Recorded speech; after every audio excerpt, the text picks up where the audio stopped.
When the enemies of Judah and Benjamin heard that the exiles were building a temple for the Lord, the God of Israel, they came to Zerubbabel and to the heads of the families and said, "Let us help you build, because like you, we seek your God and have been sacrificing to him since the time of Esarhaddon, king of Assyria, who brought us here." But Zerubbabel, Joshua, and the rest of the heads of the families of Israel answered, "You have no part with us in building a temple to our God. We alone will build it for the Lord, the God of Israel, as King Cyrus, the king of Persia, commanded us." Then the peoples around them set out to discourage the people of Judah and make them afraid to go on building. They bribed officials to work against them and frustrate their plans during the entire reign of Cyrus, king of Persia, and down to the reign of Darius, king of Persia. At the beginning of the reign of Xerxes, they lodged an accusation against the people of Judah and Jerusalem. And in the days of Artaxerxes, king of Persia, Bishlam, Mithridath, Tabeel, and the rest of his associates wrote a letter to Artaxerxes. The letter was written in Aramaic script and in the Aramaic language. Rehum, the commanding officer, and Shimshai, the secretary, wrote a letter against Jerusalem to Artaxerxes the king, as follows. Rehum, the commanding officer, and Shimshai, the secretary, together with the rest of their associates, the judges, officials, and administrators over the people from Persia, Uruk, and Babylon, the Elamites of Susa, and the other people whom the great and honorable Ashurbanipal deported and settled in the city of Samaria and elsewhere in Trans-Euphrates. This is a copy of the letter they sent him. To King Artaxerxes, from your servants in Trans-Euphrates.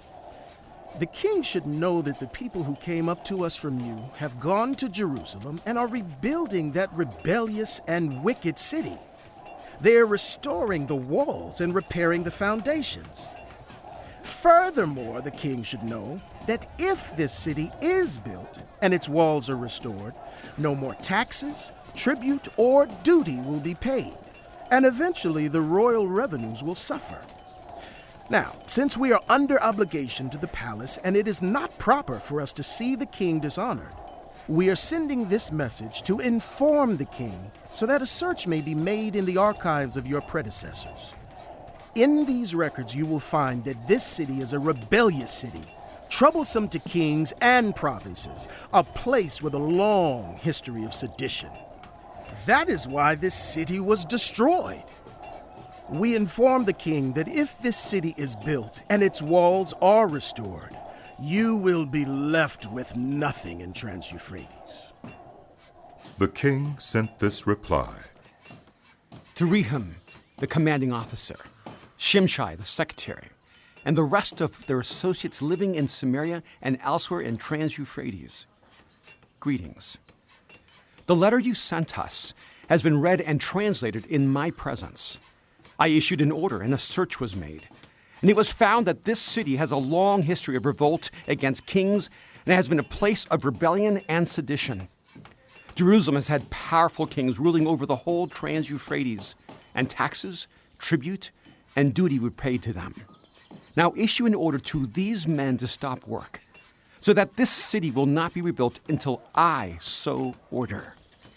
Be careful not to neglect this matter. Why let this threat grow to the detriment of the royal interests? As soon as the copy of the letter of King Artaxerxes was read to Rehum and Shimshai, the secretary, and their associates, they went immediately to the Jews in Jerusalem and compelled them by force to stop.